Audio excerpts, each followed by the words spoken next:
Lockdown में कुछ लोगों की जॉब अफेक्ट हुई है तो कुछ लोगों की शादी अफेक्ट हुई है। जिनकी जॉब अफेक्ट नहीं हुई है उनका पेट निकला है और जिनकी शादी अफेक्ट नहीं हुई है उनका भी पेट निकला है।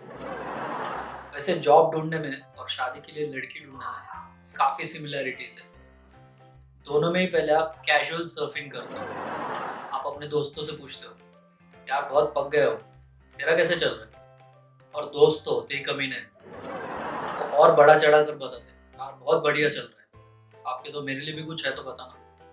ये जॉब की बात हो रही है। लड़की के लिए, शादी के लिए लड़की वाली कैजुअल सर्फिंग आपके लिए आपके पेरेंट्स कर रहे हो।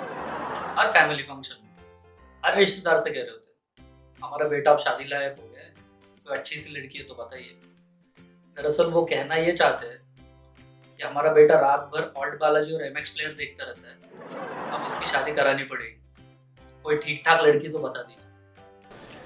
खैर, कैजुअल सर्फिंग करते करते 6-8 महीने हो जाते हैं, कहीं से कोई पॉजिटिव न्यूज़ नहीं आती। तो अब आप सोचते हो वक्त आ गया मार्केट में उतरना।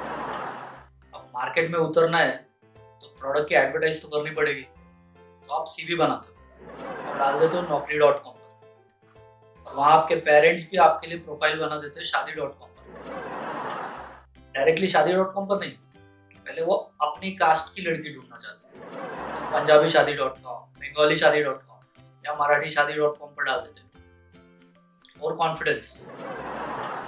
वैसे ही आप नौकरी पर अपना प्रिफर्ड लोकेशन डालते हो आपकी करंट सिटी। मुंबई में हो तो मुंबई, पुणे में हो तो पुणे, एक्सेप्ट अगर आप दिल्ली से हो। दिल्ली में कौन रहना चाहता है? Unless you are a politician और अ क्रिमिनल, और a criminal aspiring to be a politician. आप कुछ दिन वेट करते हो और कहीं से कोई कॉल नहीं आती, तो आप नौकरी पर अपना प्रिफर्ड लोकेशन चेंज कर देते हो एनीवेयर इन इंडिया। वैसे ही आप रीजनल शादी.com छोड़कर आ जाते हो रेगुलर शादी.com पर। आपको लगता है अगर आप अपना डेटाबेस थोड़ा बढ़ा लोगे तो कुछ ना कुछ हो जाएगा। भाई, जो चीज लोकल मार्केट में नहीं बिक रही है, नेशनल मार्केट में क्या बिकेगी? खैर, ये भी ट्राई कर लेते। फिर कुछ दिन तक आप वेट करते हो और कहीं से कोई कॉल नहीं आती, तो अब आप नौकरी पर अपना ऑब्जेक्टिव चेंज कर देते हो। To lead a team of bla bla bla को to be a part of a team कर देते हो। वैसे ही शादी.com पर आपने लिखा था looking for a good looking working woman as a bride, उसमें से आप गुड लुकिंग को नहीं हटाते हो। भाई, किसी की तो शक्ल अच्छी हो, कम से कम बच्चों को 50% चांस तो मिले ठीक ठाक दिखने का। नहीं तो वो भी हमारी तरह कैजुअल सर्फिंग, फिर रीजनल शादी.com और फिर नेशनल शादी.com पे नौकरी खाते थे।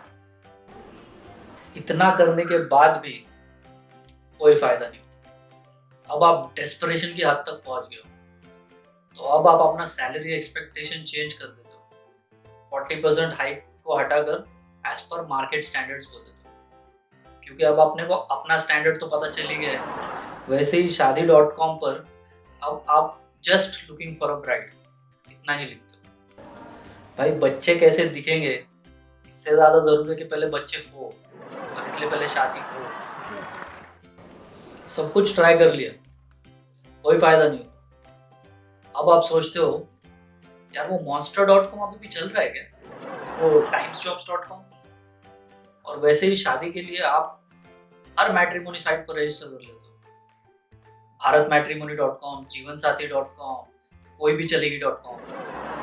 इतना सब कुछ करने के बाद फाइनली भी आपको कोई कॉल नहीं आती, लेकिन अभी आपको मोक्ष की प्राप्ति हो गई। हटाओ ये शादी, हटाओ ये नौकरी, नहीं चाहिए।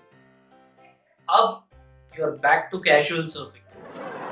This time you are switching between freelancer.com and Tinder, depending on the type of job you're doing.